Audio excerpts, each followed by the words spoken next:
Bike showroom में भीषण आग, 40 से अधिक नई बाइक जलकर खाक, लाखों का नुकसान। SBM Gold's water tank is the most sustainable and durable water storage solution available. पश्चिम बंगाल के गायघाटा बाजार से सटे यसोरे रोड पर स्थित एक बाइक शोरूम में देर रात भीषण आग लगने से हड़कंप मच गया। इस दर्दनाक हादसे में शोरूम पूरी तरह से जलकर खाक हो गया। प्रारंभिक अनुमान के अनुसार इस घटना में लगभग 80 से 90 लाख रुपए की संपत्ति का नुकसान हुआ है। स्थानीय सूत्रों के अनुसार आग आधी रात के बाद लगी। देखते ही देखते लपटों ने पूरे शोरूम को अपनी चपेट में ले लिया। प्रत्यक्षदर्शियों ने बताया कि शोरूम से धुआं और आग की लपटें निकलती देख स्थानीय निवासियों ने तुरंत शोरूम मालिक को सूचित किया और पुलिस व दमकल विभाग को जानकारी दी। सूचना मिलते ही दमकल की 2 गाड़ियां मौके पर पहुंची। 2 गाड़ियां मिलकर 3 घंटे की कड़ी मशक्कत के बाद आग पर काबू पाया। हालांकि जब तक आग बुझाई गई तब तक शोरूम के अंदर रखी 40 से 42 नई बाइक के सर्विसिंग के उपकरण और स्पेयर पार्ट्स पूरी तरह जलकर राख हो चुके थे।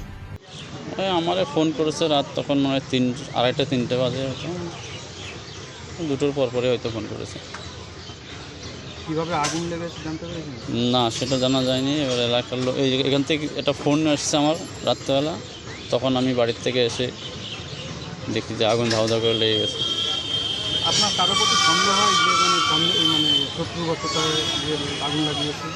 না না, এরকম কারোর প্রতি সন্দেহ নেই। মানে কত টাকার গাড়ি ছিল? হ্যাঁ, কত টাকার গাড়ি ছিল?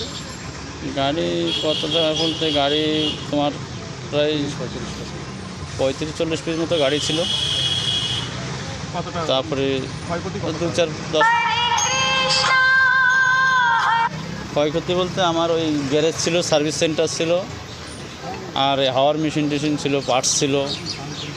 মোটামুটি আনুমানিক 80-90 তো হবেই। 80-90 লাখ? পার্টস ছিল, গ্যারেজ সার্ভিস সেন্টার, হাওয়ার মেশিন টেশিন সব পড়ে গেছে, রেঞ্জপাতি সব।